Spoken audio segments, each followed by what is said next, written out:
Hello, everyone. Welcome to another episode of Near Talk. This is Near Frodasan. This week's episode, I'm going to do something kind of just simple. It's not going to be a two-parter or anything too long. I'm just going to talk about my name, the origin of my name. Unlike with the episode about my sexual orientation, this is something I haven't gotten a lot of questions about, but I have gotten a couple. And I don't know, I just like talking about it because I never explain it, and it's a weird name, so why not? And also, this week I'm going to try and introduce a new segment at the end of the episode, so I'll like to have a shorter topic, so I have a little bit more time to introduce the new segment. So anyway, my name, Near Frodasan, really starts with Monster Rancher. So when I was a kid, one of the first games maybe the very first game I played on the PlayStation that would allow me to enter my own name was Monster Rancher. Like that, there are lots of them that let you do that, but this was the first one, and I just I thought it would be boring to have my own name, but I didn't know like Japanese names or something to make a name that would feel like it would fit in with the other characters. Although I think the names were localized in that game. I don't remember. But the point is, I thought that my given name, Chris, would be boring. I just didn't want that name to be my name in the game. So I just started putting in letters. And most of the letters did come from my given name, but I was putting them in new orders or just trying to make sounds that I thought were interesting. I put in a PH because I always thought that the PH in my name Christopher was cool. Like when I was a little kid, I thought that the PH was just the classiest, most I don't know how to put it. I just thought it was like a really neat, sophisticated way to spell the fuzz sound. Just because it took two more letters, I took an extra letter rather than an F.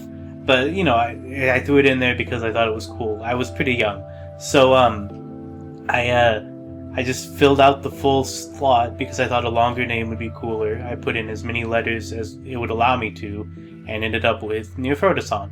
And I liked the name, and I kept it because I played a lot of Monster Rancher, so it was easy for me to remember the name. And then I think it might have even been the same year. It wasn't too much longer from that point.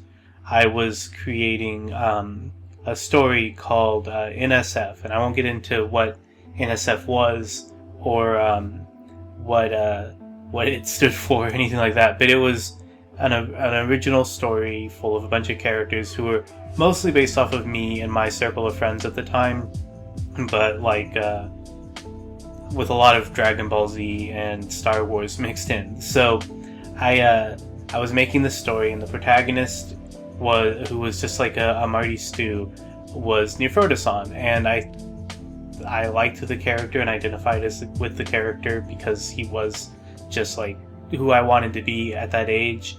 And I kept that story around and kept working on it and tweaking it well into my college days. Like I haven't thought about NSF in a really long time now, but it was probably well over a decade of my life. It was something that I seriously thought I would write. It was supposed to be a series of books for young adults that I was planning to put out back when my main ambition in life was to be a published author. Obviously, that kind of fell off. I was still writing for a long time after like college and everything, but once this art thing started becoming profitable, I just put all my energy into that, and so the writing, I haven't done a lot of writing since then, and because if I did, I wouldn't be able to keep up the update schedule that I like to do. But yeah, Near Frodasan was the main character in NSF, and so once I started joining forums and stuff, I used that as my username. And I don't think I ever really explained too much online anywhere why I was using it. I think like if people asked, I would say, you know, it's a character from a story that I wrote when I was a kid or that was in the process of writing. But that's really it. So yeah, like I said, it's a real simple little story, but that's where the name comes from, and I just got used to being called it to the point that it would feel weird to have a different name. Like, I like the name Near Photoson and the nickname Near. They work for me and they feel right to me. And if I changed it to something more relevant to my current life, which I don't even know what it would be, but if I tried to rebrand myself, it would feel weird. So yeah, that's it. So yeah, wow, that was, looking at the timer, that was a lot faster than I even thought it would be. But now I have a lot of time to introduce the follow-up segment, and we'll still probably have a pretty short episode.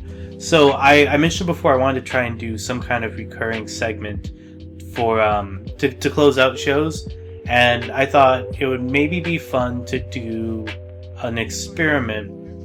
And I don't know how it's going to go, but we're trying it for this episode. So back when I was posting on WWOEC, I had a series called COY, or Crossover Yuri, where I had this list of like a couple of thousand anime girl characters. I think they were all anime girls.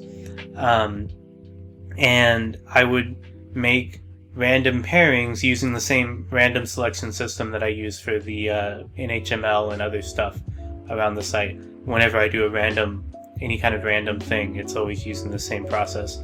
But I would make random pairings and then draw them. And I did about like maybe 12 of those back then, and it kind of fell off and I don't do it anymore. But a little less than a year ago, I thought it might be fun to try it again, though this time I would incorporate male characters too, which means instead of just being crossover Yuri, it could be a crossover straight pairing or a crossover yaoi pairing.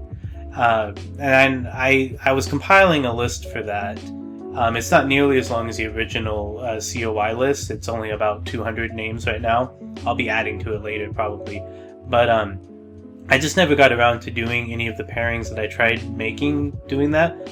But I thought I could use that list for this. So what I want to do is use the random selection to pull up two names and then just speculate about how it would be best to present that couple.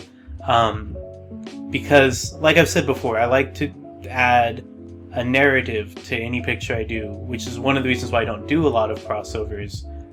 But when I do, I try to make it so that it makes sense, and that's how I ended up with settings like the Exoverse or the New Hentei Studio.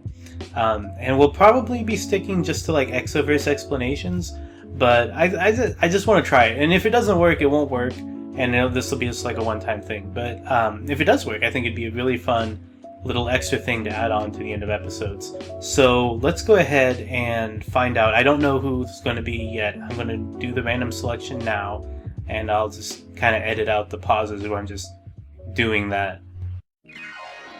Alright, so first we have number 49 on my list, who is Setsuna Meo, Sailor Pluto. Alright, and we're going to be pairing Sailor Pluto with number 116, which is Agent Honeydew from Dexter's Lab. Oh, I forgot she was even on this. Yeah,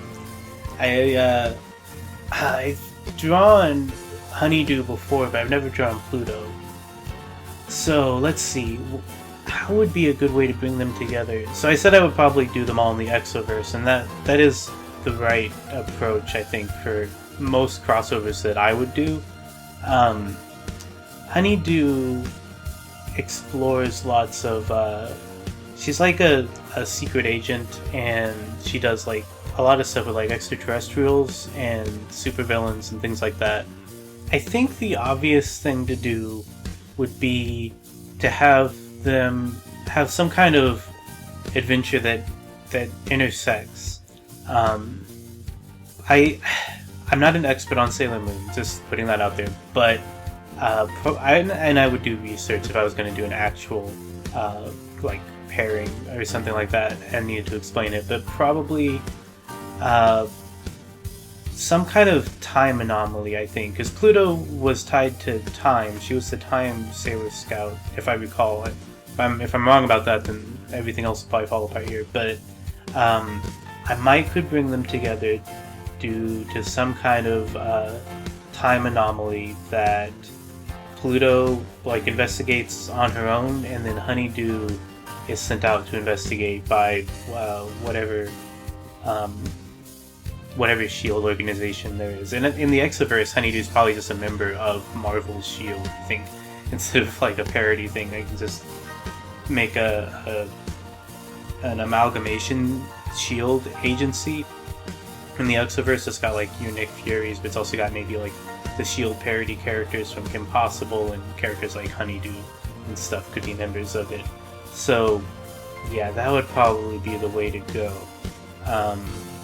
Once they did meet, though, I don't know how you would transition them into having the sex for a pairing, but you could find a way, maybe by incorporating a villain of some kind, like the time anomalies caused by some time-themed villain. I'd have to do some searches or research to find the right villain, but maybe there's something there. Yeah, so I don't know. It's a weird idea I had, but I like trying to use everything at my disposal, and I have this list that I started, and I wasn't using it for its original intent. So, yeah, let me know if this is like a fun little thing we could do at the end of videos or not. If nobody likes it, I won't do it anymore, but I thought it could be fun just to like do thought experiments with that, and who knows, maybe it'll actually turn into something that I really like, and maybe some pairing that comes out of this will be something I actually do something with, maybe an X-Verse pick, or maybe even like a small comic or something if I really like it. I don't think I'll be doing any official Honeydew X Pluto art, but it's a funny idea, isn't it? This list, because I was trying to expand, is not simply anime characters, as you may have noticed by Honeydew being on there. Like the original crossover Yuri one was all only anime and only girls, but this one's more inclusive. We got 2 girls again this time, but I promise there are lots of cute guys on this list, so hopefully we'll get some other types of pairings in the future. So yeah, thanks for joining me. I know this was it was even shorter than I thought it would be, but I didn't have a really good idea for something I felt like talking about this week. Maybe next week we'll talk about something a bit more in depth, but for now, I really appreciate those of you who stopped by and listened, and yeah, I'll see you all next time. Bye.